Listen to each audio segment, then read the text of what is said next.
One question that me and probably every Chainsaw Man fan has had is, what is the ending of part 2 going to look like? There's just a bunch of different things that you can theorize and talk about with the ending of Chainsaw Man part 2, but in particular in today's video, I want to focus on one character, and that's Denji. When I was thinking about what could happen or how the story is going to wrap up, now I have a belief that Denji is going to die after rereading Chainsaw Man part 1 and 2. Not only did I reread both parts for the sake of this video, I also did it to get a better understanding of the story. Another reason I just thought it'd be fun to revisit the story and see if my opinions changed compared to the first time I read Chainsaw Man, and it kinda did, but this is not the point of the video. Now, before I talk about how Denji is going to die, one, I want to give myself kind of a cop-out because this nigga Fujimoto is unpredictable. I think the story's heading this direction and he completely turns left. So who knows if Denji's gonna die or not? This is just something that I'm theorizing about that could happen towards the end of Chainsaw Man. But again, Fujimoto's unpredictable. He could completely go in a different direction. Denji can be totally fine. And two, this is me not stating that Denji has to die for the story to end good. You can find a perfectly great way to conclude the story of part 2 without having Denji die. This is just something that I believe by rereading Chainsaw Man part 1 and reading all of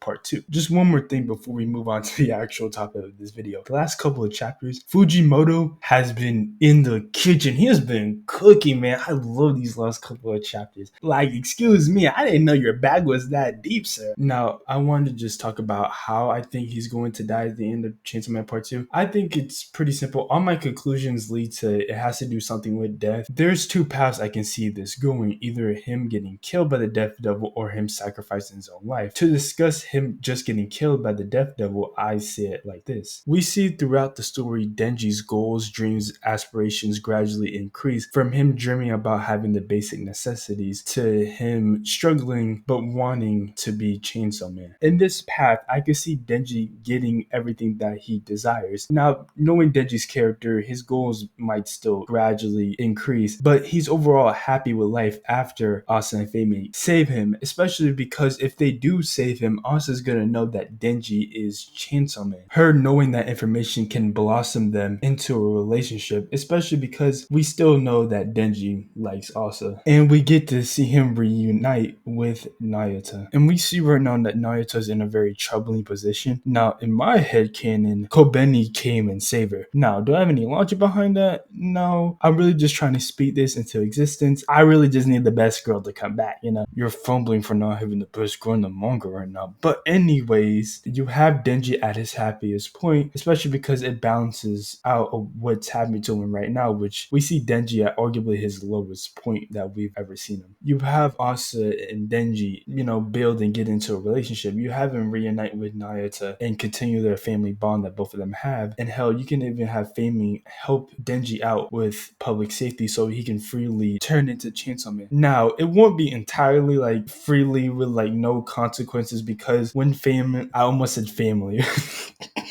When Fami and Asa break Denji out, public safety is definitely going to try to get back on Denji's ass and, you know, put him back in the pit. Basically, what I'm saying is that you can have Fami help Denji turn into Chainsaw Man more freely. But the main point is to have Denji at his happiness. But it all comes crumbling down when he and Asa fight the Death Devil. Everything goes downhill at his happiest point in life. He gets killed by the Death Devil. And it's a very similar thing that happened with Aki and Power. More on them later. But once they started having a family dynamic and it seemed like Denji was very happy, everything went to shit. And I can see this going in a very similar direction. But instead of somebody he cares about dying, he's the one that dies himself. And then you can have the final fight be Asa versus Death. And also, it would just be a little bit, I don't know if parallel's the right word, but it'd be just a nice thing seeing that we started part 2 off with Asa and then we're ending part 2 with her. Now, that is a more tragic way of killing off Denji. You have him at his all-time high and then you just crash that shit down a plane.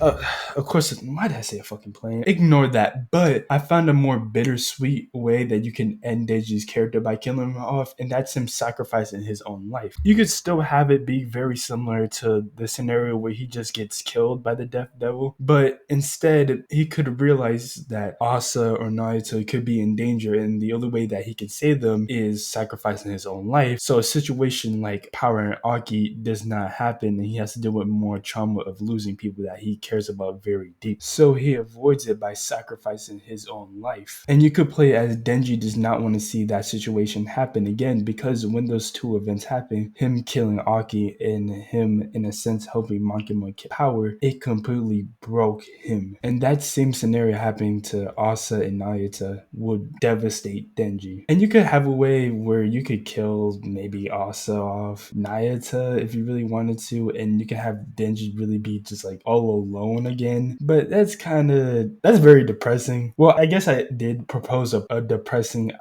idea earlier, but I feel like Denji dying is just something different. Now, in either scenario where he gets killed or he sacrifices his own life, Naruto and Asa's reaction to it could be very interesting, and you could go in different directions of how they react to Denji dying. With that said, there's a lot of things you could theorize about, not just Denji's death. There's also what's family's purpose. It seems like she's genuine about saving the human race, but she's also very suspicious. Yoshida's always suspicious. Is he on public safety side? Is he not? Is he doing his own thing? Who really knows? And then Kishibe, I swear to you, if you asked me at the end of part 1, who's one character that is guaranteed to return in part 2 besides Denji, I would have said Kishibe. Oh well, actually, I probably would have said Yoshida before Kishibe, but I would definitely say Kishibe would be a character that returned, but we still haven't seen him. What is he doing? How is he going to play into the ending of Chainsaw Man? Who knows? There's just a lot of things you could theorize about, but I really just want to focus on Denji and his ultimate faith in this video. Do you think Denji will die at the end of Chainsaw Man Part 2? Hell, do you think is going to happen at the end of Chainsaw Man Part 2? Leave it down in the comments below, and like I always say, have a great day, y'all.